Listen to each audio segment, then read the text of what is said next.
안녕하세요. 주식 정리드리는 주정남 인사드리면서 시작하도록 하겠습니다. 자, 일단 오늘도 종목 보기 전에 시장 어떻게 돌아가는지 이거 정리 한번 하고 넘어가도록 할게요. 다우, S&P, 나스닥, 필라델피아 같은 경우에는 이제 올라가주는 모습을 보여줬어요.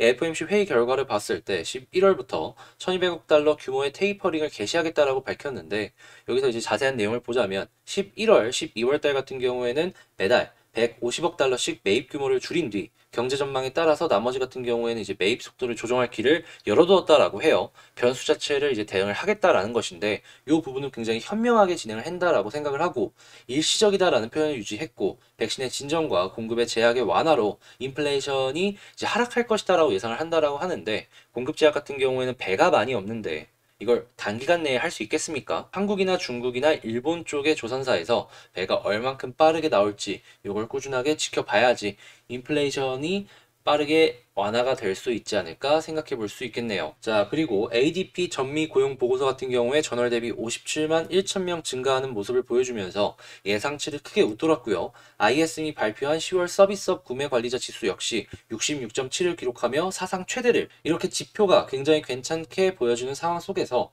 금리 부분 같은 경우에 인상의 기대 자체를 차단하는 모습을 보여줘서 시장은 굉장히 긍정적으로 이 부분 보고 있고요. 인플레이션의 가장 큰 요인으로 꼽히고 있었던 국제 유가 같은 경우에는 원유 공급의 확대 기대감 때문에 하락하는 모습을 보여주며 80.86% WTI 기준으로 기록하는 모습을 보여줬습니다.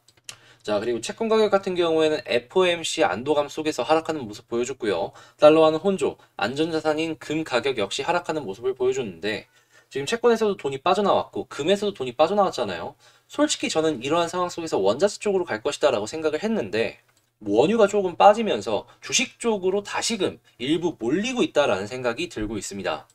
다만 이게 주식으로 가가지고 살짝만 먹고 또 나오는 그런 빠져나온 자금이 있을 수 있으니까, 이게 장기화가 될지 아니면 단기성으로 끝날지는 지속적으로 체크해 볼 필요가 있겠네요. 자, 그리고 독일 같은 경우에 에너지 대란이 일어나면서 내년 베를린 가스 난방료가 16% 정도 올라간다라고 하고요. 중국 같은 경우에는 이 탄소 배출을 줄이기 위해서 원전을 최소 150기 짓는다라고 합니다. 이게 말도 안 되는 수치긴 한데 이 중국이라서 가능한 것이 아닐까 싶고, 한국 같은 경우에는 제가 지속적으로 말씀을 드리는 뭐 두산중공업이나 이러한 종목들 이 수혜를 받을 수 있겠다.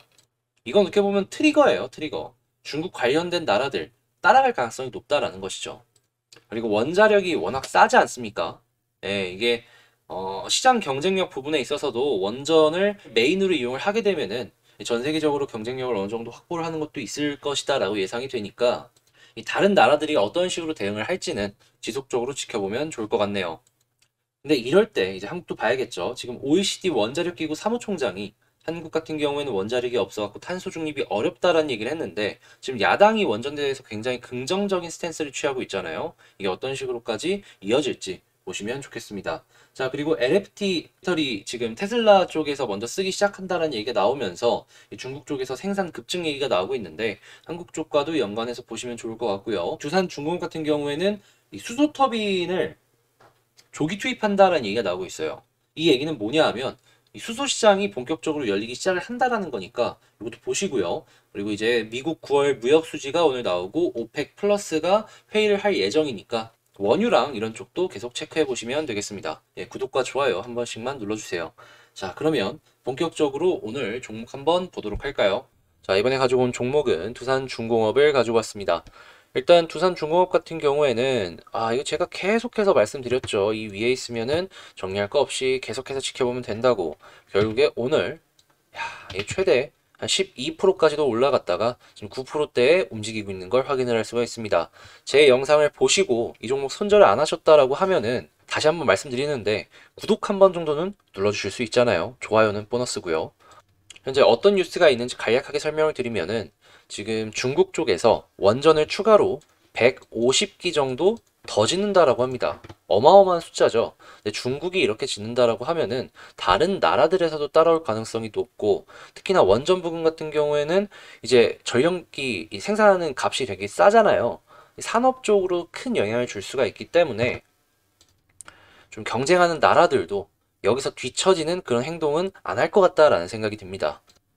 자, 그리고 미국 같은 경우에도 원전 수출도 되게 적극적으로 하고 있고 자국에서도 어느 정도 이제 설치하는 데 있어 갖고 굉장히 긍정적인 얘기들이 하나씩 나오고 있잖아요. 이 탄소 중립의 핵심이다라는 얘기가 나오고 있는데 두산중공업은 전 세계에서도 탑티어 중에 하나이기 때문에 이런 재료들은 지속 가능하다라는 걸 생각을 하시면서 쭉 보시면 되겠습니다. 자, 그러면 수급이 어떻게 진행이 되고 있는지 체크를 해보도록 할게요. 오늘 같은 경우만 하더라도 자, 이게 올려주는 데에 있어 갖고 연기금과 투신 보험, 외국인의 이러한 영향이 매우 컸던 걸 알 수가 있어요. 제가 꾸준하게 연기금 사주고 있고 투신 사주고 있고 보험 사주고 있고 이외에도 다양한 곳에 이렇게 사주고 있는 모습이 매우 매우 긍정적인 모습이다라는 말씀 드렸었죠. 사는 데는 역시나 이유가 없는 거예요. 사니까 이렇게 올라가잖아요. 이래도 이게 수급이 일시적인 거라고 틀린 거라고 뭐라고 하실 겁니까? 누군가 계속해서 사주니까 올라가는 겁니다. 그러한 모습은 지금 이 순간에도 매우 긍정적으로 나타나고 있으니까 장 끝나고 이들 플러스로 끝날지 보고요. 그리고 내일 초반에도 예상치가 플러스로 찍히기 시작하면은 추가적으로 더 올라갈 가능성이 높으니까 꼭 이 수급은 여러분들 한 칸에 껴놓고 보시면 좋겠습니다. 자, 이거 매우 좋다라는 거 지금 말씀드렸고 지지 라인이 뭐가 있을지 지금부터 한 가지씩 다뤄보도록 하면은 지금 일단 우선적으로 11선 부근에서 이렇게 딛고 올라간 건 확인이 됐어요. 한 번, 두 번. 자, 이렇게 올라가고 있는 상황 속에서 그 다음 번도 만약에 떨어지게 된다면 1차적으로 생각을 할 건 11선이 되겠죠. 그런데 11선보다도 난 조금 더 장기적으로 가져갈 생각이 있다라고 하면요. 21선 보시면 돼요. 오늘의 상승으로 21선에 위로 올라가는 이 기울기는 훨씬 더 가팔라졌다 할 수가 있겠습니다. 61선도 올라가기 시작했어요. 그러면 이렇게 위쪽에서 횡보를 오랫동안 해주기 시작을 하면은 올해라고 해봤자 한 1에서 2주거든요. 골든 크로스 나올 겁니다. 봉이 한 10개 정도 생기면 골든 크로스라는 게 생긴다는 거예요.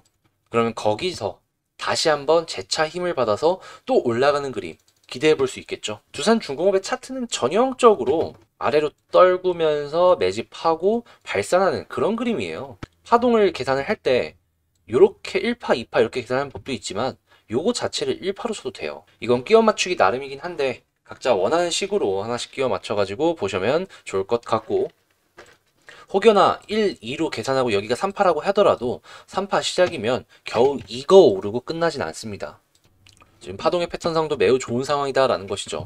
그리고 이제 어제도 말씀을 드렸던 건데 지금 매물대가 가장 많이 쌓여있는 자리가 여기에요. 이 부분 뚫고 위에서 자리 잡는 모습 보여주면은 그 이상까지는 여기 부분까지는 이렇게 올라갈 수 있다라고 말씀을 드렸잖아요. 가능성이 더 높아지고 있습니다. 매물대가 가장 두터운 자리를 소화를 하고 지금 뚫어주고 다시금 그 위쪽에서 이 지지를 해주는 그런 모습을 보여주고 있는 건데 11선에서도 이렇게 딛고 많이 올라갔는데 정말 강한 이 매물대면은 얼마까지 가겠습니까? 그럼 이제 여기서도 봐야 될 건 뭘까요? 네, 정말 단기로 보시는 분들은 이 매물대 이탈하는지 안 하는지만 계속 봐야겠죠. 안 하면은 홀딩, 하면은 조금 늘어졌네 정리하고 그게 아니라 난 중기적으로 본다. 그럼 11선 그보다는 조금 더 길게 본다. 21선 지켜보시면 되고 난 정말 이 두산중공업 분기 단위로 볼 생각이 있다. 라고 하면 이 아래쪽에 있는 61선, 91선 요 부근까지 지켜보시면 되겠습니다. 21선 어차피 올라올 거예요. 상대적으로 얘네들 같은 경우에는 좀 천천히 왔다 갔다 할 거고 그러면 한 열흘 정도 지나면은 11선, 21선, 61선, 91선 이런 식으로 될 겁니다. 그렇기 때문에 제가 나눠서 말씀을 드리는 거니까 성향에 맞춰서 진행하시면 되겠습니다. 자, 그럼 마지막으로 너라면 이 종목 어떻게 할 것이냐 제가 항상 하이라이트로 하는 건데 지금 매수를 하는 거는 솔직히 말해서 조금 빨라요. 여기서 봉 한 2개 정도 들어왔는데 수급 들어온다 하면은 한 번 정도 잡아볼 것 같아요. 근데 만약에 잡아놨다면 저는 11선이 이미 이런 전적이 있는데 굳이 지금 먼저 팔아서 뭐 하겠습니까? 물론 절반 정도는 정리해도 돼요. 근데 만약에 절반 정리한다라고 하더라도 나머지 물량만큼은 11선 이탈까지는 계속해서 지켜보겠습니다. 그리고 21선까지 떨어졌다가 딛고 올라가는 거 보면은 거기서 다시 들어가는 거죠. 한 번 먹고 끝낼 종목은 아닌 것 같아요. 자, 이상 두산중공업 분석 쭉 해봤고요. 제 영상 도움 되셨다라고 생각을 하신다면 구독 그리고 좋아요. 진짜 제가 올라가는 것까지 다 맞췄잖아요, 진짜. 한 번씩만 눌러주시면 감사하겠습니다. 여러분들의 구독과 좋아요는 저에게 정말 큰 힘이 되니까 말이에요. 꼭 한 번씩 눌러주시길 부탁드리고 전 다음에 더 좋은 영상으로 다시 찾아뵙도록 할게요. 감사합니다.